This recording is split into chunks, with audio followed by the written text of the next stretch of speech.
Iman kuat macam mana? Iman kuat dengan ibadah dan amal soleh. Bila seorang tu melakukan maksiat, maka iman dia melemah.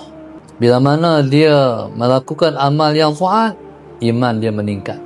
Dan bagaimana kita nak bagi iman ni dia tak turun? Sebab iman ni yazid wa yanqus.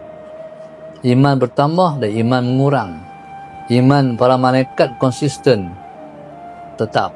Iman Nabi bertambah sepanjang masa. Iman kita kadang-kadang naik, kadang-kadang turun.